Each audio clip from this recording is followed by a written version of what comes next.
Isang magpalang araw sa ating lahat. Ako po si Sarina Espaloma at ang lahat ko natutunan para sa daily devotion na pinamagatang purpose. Live out your purpose. Right.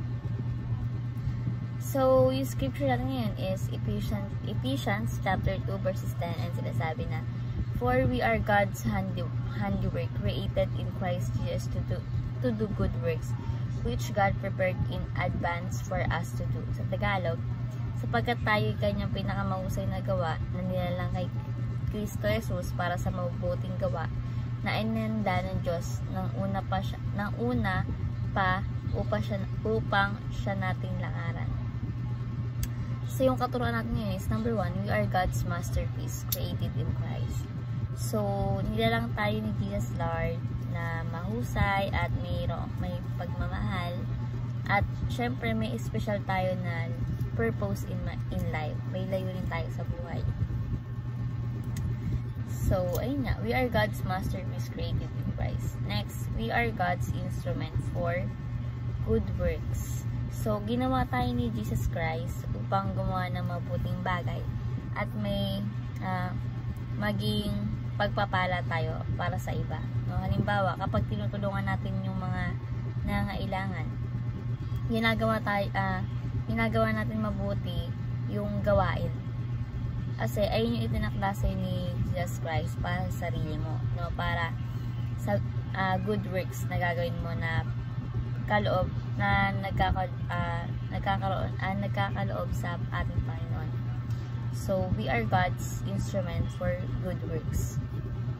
Next is, we are God's missionaries of redemptions.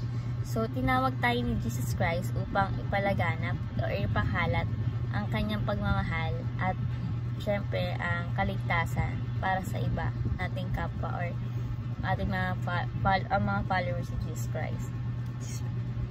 Halimbawa, kapag ibinabahaga na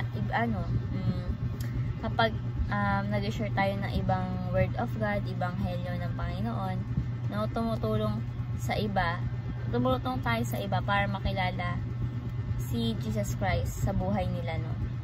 Like for example, sa outreach namin, sa feeding program namin, iba't ibang lugar yung tinuturuan namin mga bata, mga parents. Doon tinuturuan namin sila na ebanghelyo about word of God para makilala nila si Jesus Christ sa buhay nila. So, ginagawa natin yung mission ng ating Panginoong Jesucristo. So, we are God's missionaries of redemption. So, bin application number 1, be confident in our identity and value.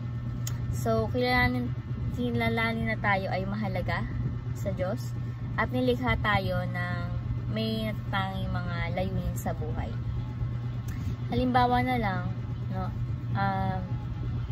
ikaw nagdududa ka sa sarili mo. Sa halip na magduda ka sa sarili mo, magtiwala ka na mahal tayo ni Jesus Christ. Magtiwala ako na mahal ako ni Jesus Christ. Not may silbi ka.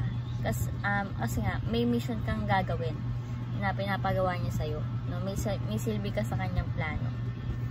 So, be confident in our identity and value. Number 2, rejoice in our meaning and purposes.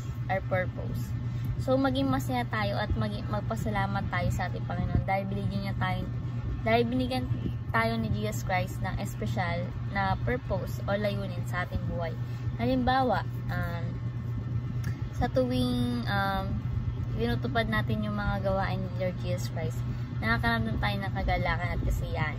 Katulad nga po sa nabanggit ko, no? Kapag nag-outreach kami, ang saya lang sa heart kasi nga kahit bata pa and mga parents nila is na nakikilala si Lord sa buhay nila. And ayun, sa pag-share namin ng word of God, ng gospel, is in the end, minutunan sila. Ayun yung mababaon nila sa kanilang pag-uwi. So, rejoice in our meaning and purpose. And lastly is, focus on contributing to God's redemption. So, ituon natin yung buhay natin sa pagtulong sa iba na makilala si Lord Jesus Christ sa buhay nila at maranasan nila ang kabutihan ng Panginoon at kaligtasan ng ating Panginoon at syempre ang pagmamahal ng ating Panginoong Jesucristo. Halimbawa, naglilingkod tayo sa church o sa ating community. So, tinutulungan natin si Lord Jesus Christ sa kanyang layunin ng pagtubo sa pamagitan ng mabuting gawa, di ba?